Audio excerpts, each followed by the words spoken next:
Welcome to our channel Sai Amritavani. Om Sairam. Sai బిడ్డలందరికీ నమస్కారం అండి.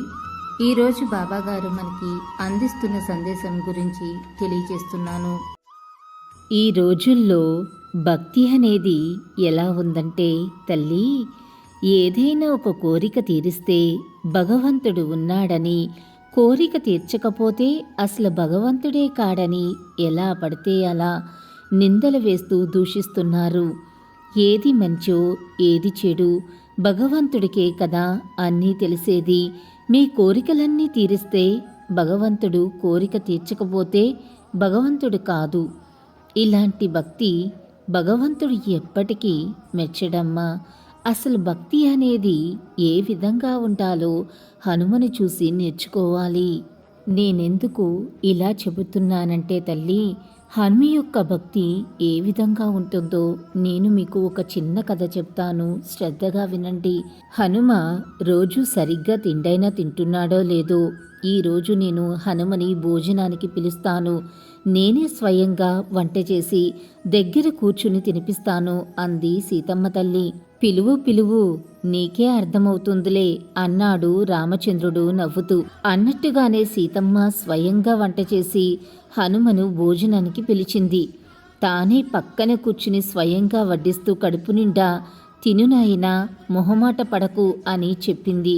సరేనమ్మా అని చెప్పి హనుమ తల వంచుకుని భోజనం చెయ్యసాగాడు. సీతమ్మ కొసరి కొసరి వడ్డిస్తుంది. హనుమ వద్దు అనకుండా, వంచిన తల ఎత్తకుండా పెట్టినదంతా తింటున్నాడు. కాసేపట్లో సీతమ్మ స్వయంగా చేసిన వంటంతా అయిపోయింది. సీతమ్మ కంగారు పడి అంతఃపురవాసుల కోసం వండిన వంట తెప్పించింది. అది అయిపోయింది. తల వంచుకుని ఆహారం కోసం నిరీక్షిస్తున్నాడు హనుమ. ఆవురావురమంటూ సీతమ్మకి ఎక్కడ లేని కంగారు పుట్టి, రోజు ఏం తింటున్నావు నాయనా అని అడిగింది వినయంగా. రామనామం తల్లి, వంచిన తలెత్తకుండా జవాబిచ్చాడు హనుమ. సీతమ్మ తుల్లిపడింది. నిరంతరం రామనామం భజించేవాడు శివుడు ఒక్కడే కదా. సీతమ్మ తల్లి తేరిపారా చూసింది. అప్పుడు కనిపించాడు సీతమ్మకి హనుమలో శంకరుడు. శంకరుడే హనుమ. నిత్యం రామనామం ఆహారంగా స్వీకరించేవాడికి తాను మరి ఏమి పెట్టగలదు? సీతమ్మ ఒక అన్నపు ముద్దను పట్టుకుని రామార్పణం అని ప్రార్థించి వడ్డించింది. ఆ ముద్దని భక్తితో కళ్ళకు అద్దుకుని స్వీకరించి, అన్నదాత సుఖీభవ అన్నాడు హనుమ తృప్తిగా. హనుమలోని పరమేశ్వరుడికి భక్తితో నమస్కరించింది ఆ సీతమ్మ తల్లి. విన్నారు కదా తల్లి హనుమంతుడి యొక్క కథను.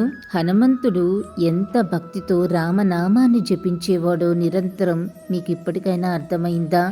భక్తి అనేది తాత్కాలికమైన భౌతికమైన కోరికల కోసం కాదు తల్లి. నిరంతరం మిమ్మల్ని మీరు ఉద్ధరించుకోవటం కోసమే భక్తి ముఖ్యం. ఇప్పటికైనా మేల్కొండి తల్లి. మానవ జన్మ ఎంతో ఉత్తమమైనది. సమయాన్ని, కాలాన్ని వృధా చేసుకోకుండా భక్తి పారవస్యంతో భగవత్ నామస్మరణ నిరంతరం జపించుకుంటూ మీకు మీరు ఉద్ధరించుకోండి. భగవంతుడిని భౌతికమైన కోరికల కోసం కాకుండా మిమ్మల్ని మీరు ఉద్ధరించుకోవటం కోసం భక్తిని పెంపొందించుకోండి తల్లి. అలా చేసుకున్నప్పుడు మాత్రమే, అలాంటి భక్తిని మీరు పెంచుకున్నప్పుడు మాత్రమే మీరు మానవ జన్మ తీసుకున్నందుకు సార్థకం అవుతుంది. అల్లా మాలిక్, అల్లా అచ్చా కరేగా.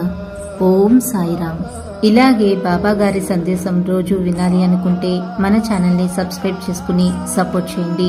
అంతవరకు సర్వే జన సుఖినో భవంతు. Thanks for watching.